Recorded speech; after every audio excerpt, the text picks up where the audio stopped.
Hey guys, Exagon here. So I just wanted to record a quick video about a build I saw Anotand use against B yesterday in KillerPigeon's Best of 5 Winner Stays On series. And I really like the way the build works, and I think this might become the meta build, at least for the foreseeable future, unless something changes. And it's quite different than any other build that I've seen. So just want to explain a few things, and I'll pause when I need to explain what's going on. So let's get started. So right off the bat, you build a Matsuri on your gold with 4 workers, and you send your remaining 2 to wood. Now try to move your sheep so that they're within the aura, maybe like not on this side obviously. Here it doesn't really matter, but just make sure that they're within the aura of the Matsuri. Then you rally workers to food. Now the idea with this is that you want to use the Matsuri to buy wood to build 2 Yatais as quickly as possible. Now let me just pause here real quick.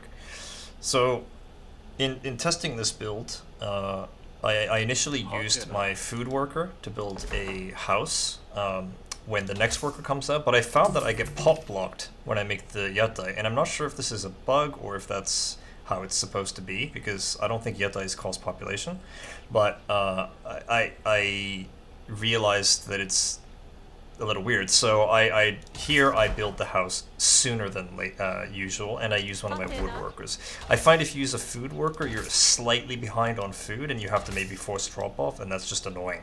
So delay the Yatai by 5-10 seconds or whatever it is, and just build it with a woodworker. I just think it's way easier.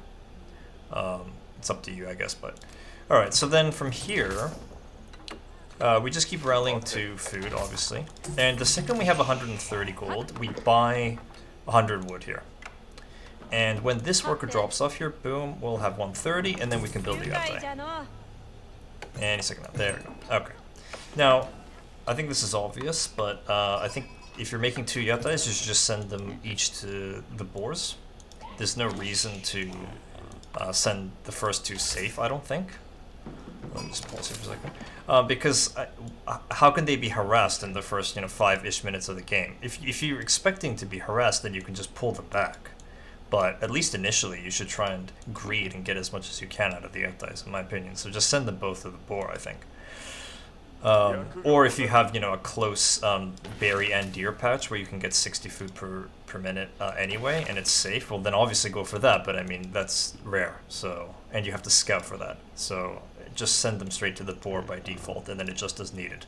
Okay, so from this point you're just rallying to food until about 10 workers, and you actually the next time you have 130 or whatever it is gold, you buy another batch of 100 wood.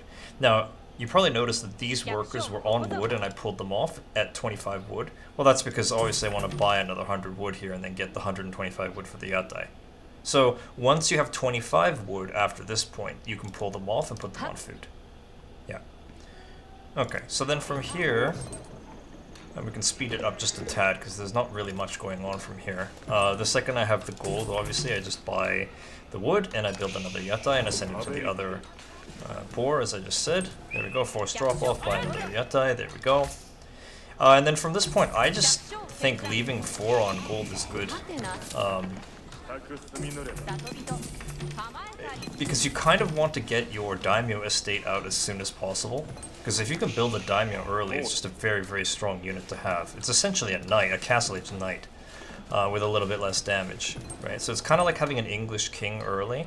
The buffs your other units, and say you're going Yeri cavalry or something like that to harass with, then you really want to have the Daimyo with you. It's just very nice. So, and you need stone for that, so that's why you want to leave 4 on gold here, because you'd rather not have to buy it. You're not going to have enough gold to build the Daimyo as well as buy the stone necessary, because buying stone is very expensive, so it's just better to do this. Now anyway, so from this point, sorry, I'm aging up with 4. I think this is up to you whether you want to do 3 or whatever, but I think 4 is good. Of course you're greeting a tad, so if you age up with 4, you have a more normal age up timing. As you'll see, the age up finishes at 4:36. But obviously from this point, once you start your age up, you go down to 4 workers on food, and you start rallying to wood.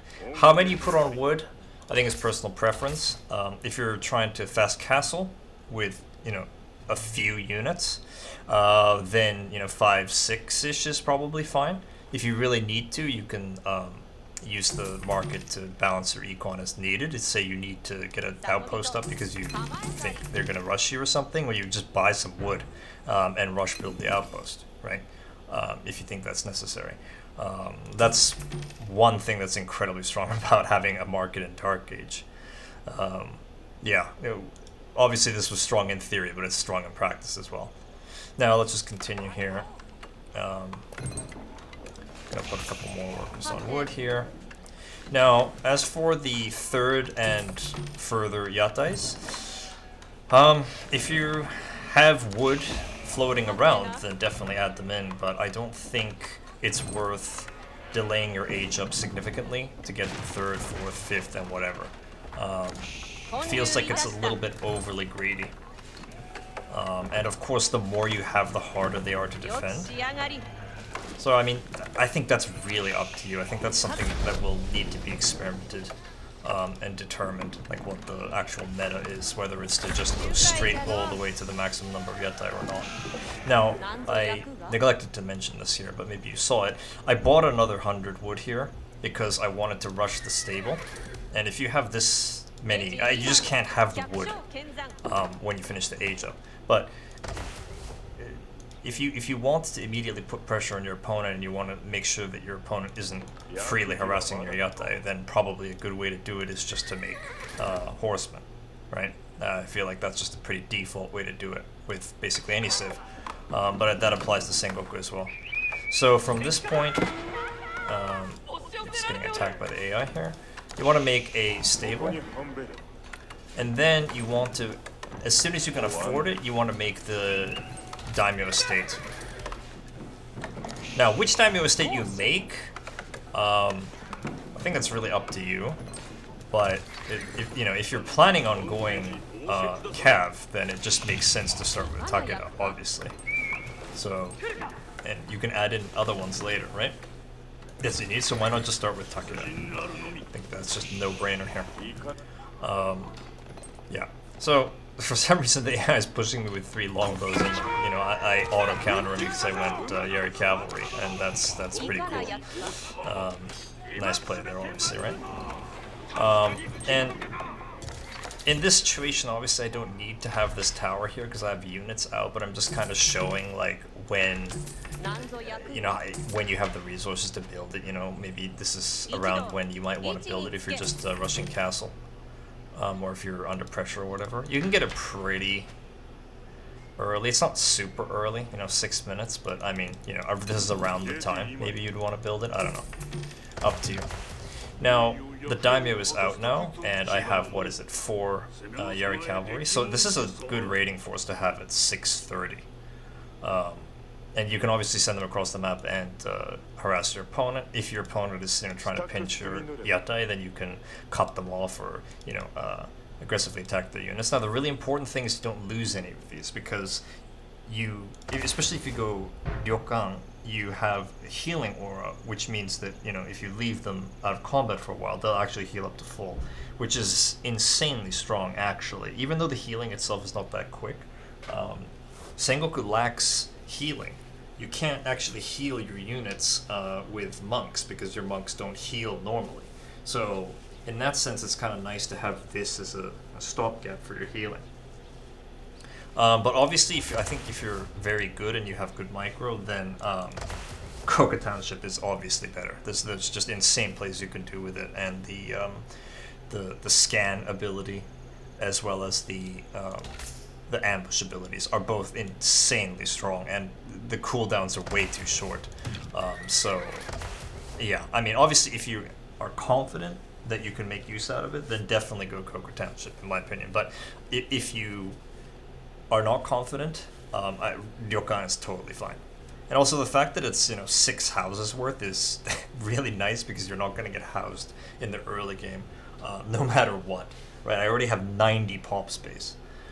which is just nice for someone who isn't a pro, to be honest. Anyway, so from this point, obviously you can do what you need. If you want to feudal all in, you probably want to follow up with Yumi. If I had to guess, I mean, it depends on what you're facing, but in general, Cav Yumi should be fine.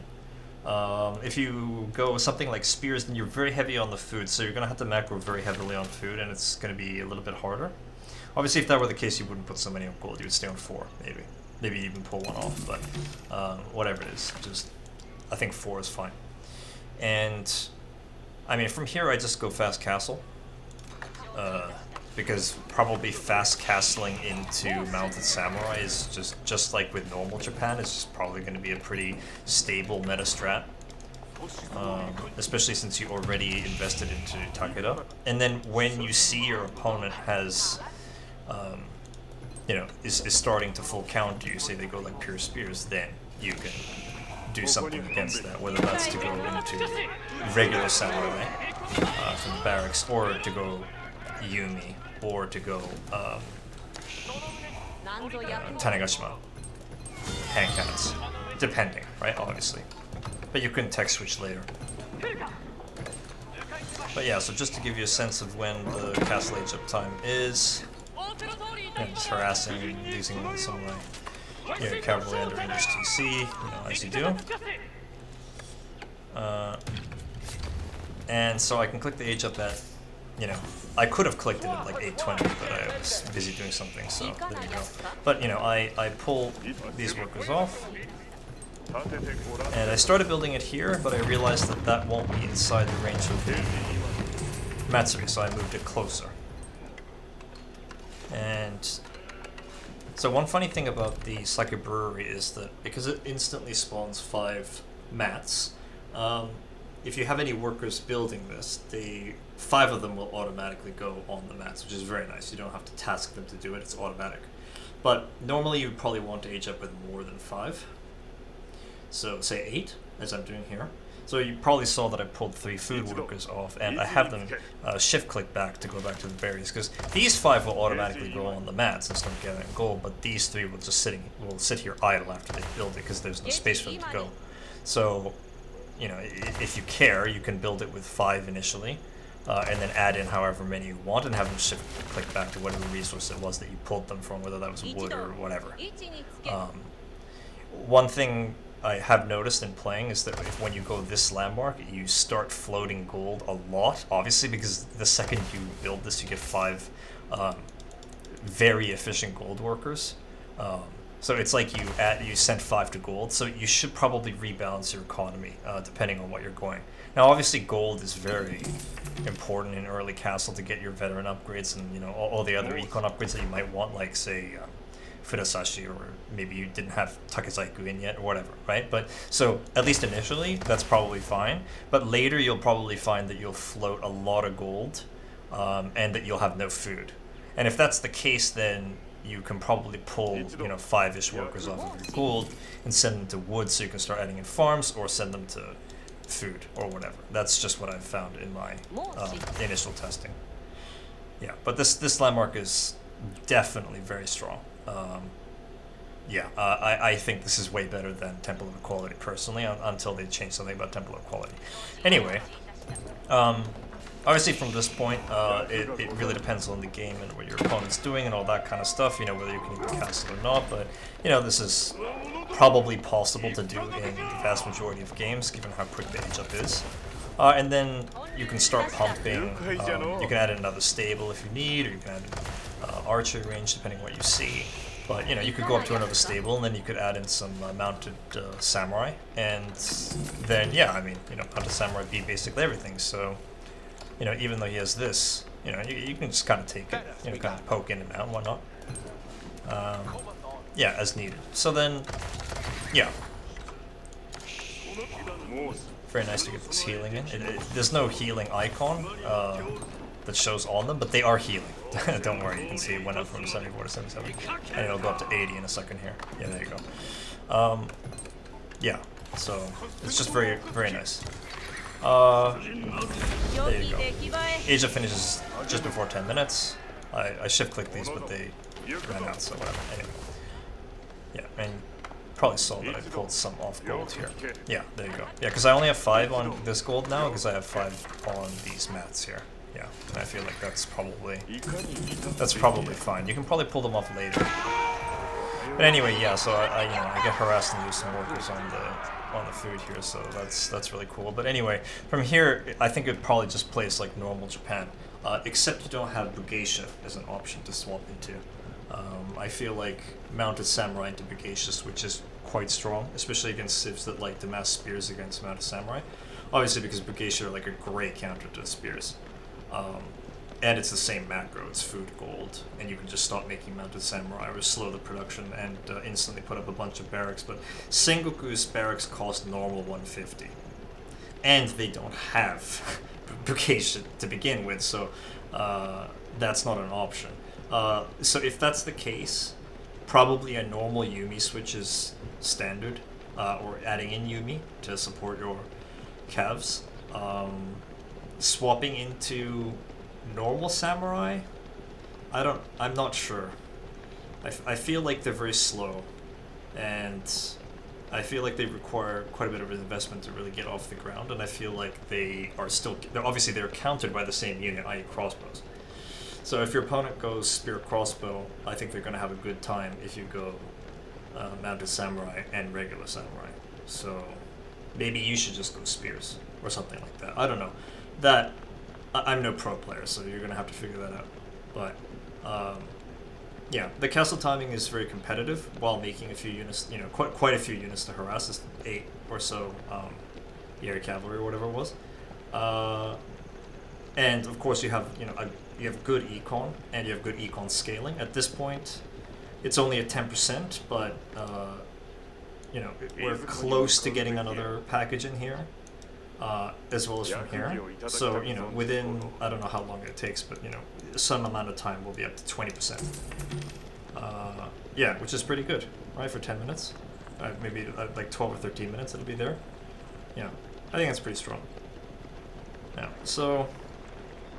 Yeah, I expect there to be some changes to Sengoku in an upcoming patch, because it feels very, very strong, at least on initial test. But I guess we'll see. Maybe it will avoid the nerf bat, because House Lancaster and Tukuluk heal elephants are so cancerous right now. I don't know. We'll see. But anyway, that's basically the idea. All credit goes to Anotand or whomever came up with the build. It's brilliant, and yeah, hopefully this is a good build or idea for you, and you can test it out in ranked or whatever. Yeah. So thanks for watching. If you have any questions, let me know, and see you next time. Peace.